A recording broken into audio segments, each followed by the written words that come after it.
The Caltharian fleet arrived on a Tuesday morning, their massive dreadnoughts blotting out the sun over every major city on Earth. Admiral Zexthul had orchestrated this moment for cycles, studying humanity's patterns, their weaknesses, their predictable responses to overwhelming force.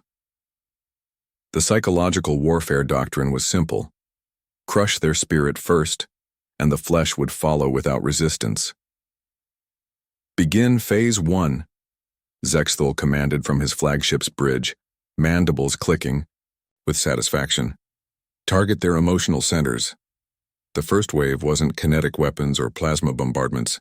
Instead, the Caltharians deployed something far more insidious: neural dampening fields that suppressed human emotion, creativity, and hope.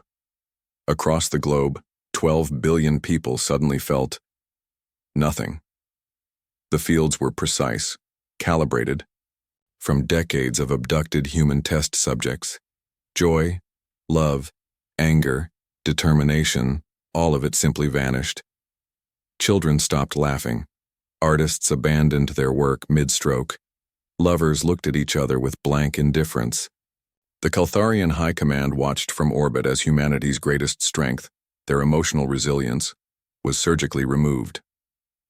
Excellent, Zexthul observed, reviewing the planetary scans. Neural activity has decreased by 73%. They should surrender within the standard planetary cycle. But the Admiral had made a critical error in his understanding of human nature. He had studied their emotions, yes, but he had never truly comprehended what lay beneath them. Humans weren't just emotional creatures, they were survivors who had crawled out of primordial mud through sheer bloody-minded stubbornness. Dr. Sarah Chen was in her laboratory in Geneva when the dampening fields activated. The brilliant quantum physicist felt the artificial numbness settle over her mind like a suffocating blanket. But Sarah had spent her childhood in refugee camps, had lost her parents to war, had clawed her way through poverty and discrimination to become one of Earth's leading scientists. Emotion hadn't made her strong. Adversity had. While her colleagues sat motionless at their desks, Sarah forced herself to move. Each step felt like walking through concrete, but she reached her experimental quantum resonator. If the aliens were using neural fields, they had to be operating on specific frequencies. In Moscow, Colonel Viktor Petrov felt the same deadening emptiness wash over his command center. His men sat staring blankly at their screens, weapons forgotten. Viktor had survived the siege of Volgograd, had lost 3 fingers to frostbite during the Arctic campaign. He didn't need emotions to fight. He needed only the cold, mechanical knowledge that some things were worth dying for. He began issuing orders through gritted teeth, his voice monotone but unwavering. All units, maintain positions. This is temporary. Across the Pacific, Captain Kenji Nakamura of the Japanese Maritime Self-Defense Force recognized the symptoms immediately. His grandfather had told him stories of kamikaze pilots who flew not from passion, but from duty so deeply ingrained it transcended feeling. Kenji activated the emergency quantum communication array, broadcasting on frequencies the aliens likely couldn't monitor. The resistance began not with grand speeches or rallying cries, but with simple, mechanical persistence. Humans who had learned to function despite trauma, despite loss, despite impossible odds. They moved like automatons, but they moved with purpose. Dr. Chen's breakthrough came 18 hours into the occupation.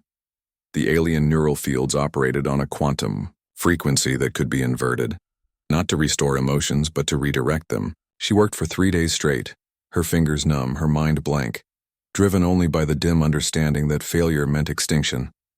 When she activated the quantum inverter, something unexpected happened.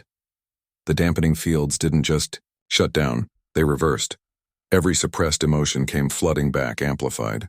But more than that, they carried with them something the Caltharians had never encountered in their conquests: the accumulated rage of 12 billion humans who had just spent 3 days watching their children sit silent and their lovers stare with empty eyes. Admiral Zexthul was reviewing surrender protocols when the first reports came in. "Sir, we're detecting massive neural spikes across the planet. The humans, they're not just recovering, Their emotional output is off our charts. On Earth, the awakening was like a dam bursting. Every parent who had watched their child's laughter die, every soldier who had felt their duty turn to ash, every human who had experienced 3 days of artificial depression, they all felt it at once. The fury was pure, distilled, and absolutely incandescent. Sarah Chen didn't stop with the inverter. Working with colleagues across 6 continents, she weaponized human emotion itself. If the Caltharians wanted to play with neural fields, humanity would show them what 12 billion angry minds could accomplish. The human counterattack wasn't ships or missiles. It was pure, focused thought.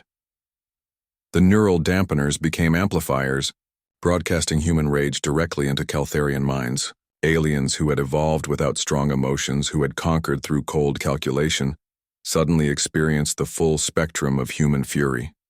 Caltharian soldiers collapsed, overwhelmed by phantom memories of injustice they had never suffered. Ship systems failed as crews experienced borrowed trauma from humanity's bloodiest wars. Admiral Zexthul himself fell to his knees, suddenly understanding what it meant to lose everything and choose to fight anyway. "Retreat!" he gasped, his voice breaking. "Full retreat! We cannot fight this madness." The Caltharian fleet departed Earth system within hours, their ships fleeing not from superior technology or military might, but from the realization that they had awakened something they could never comprehend. They had tried to break humanity's spirit and instead discovered that humans were most dangerous not when they felt nothing, but when they felt everything. As the last alien ship vanished into hyperspace, Dr. Chen stood on her laboratory balcony, watching children play in the streets below. Their laughter rang out like victory bells, but she knew the real triumph wasn't in their joy. It was in the 3 days they had endured without it, and still chosen to resist. Humanity had learned something valuable about itself. They were more than their emotions, more than their hope, more than their love. They were survivors who would fight with whatever they had left, even if all they had left was the memory of what they were fighting for. The galaxy would remember that lesson for millennia to come.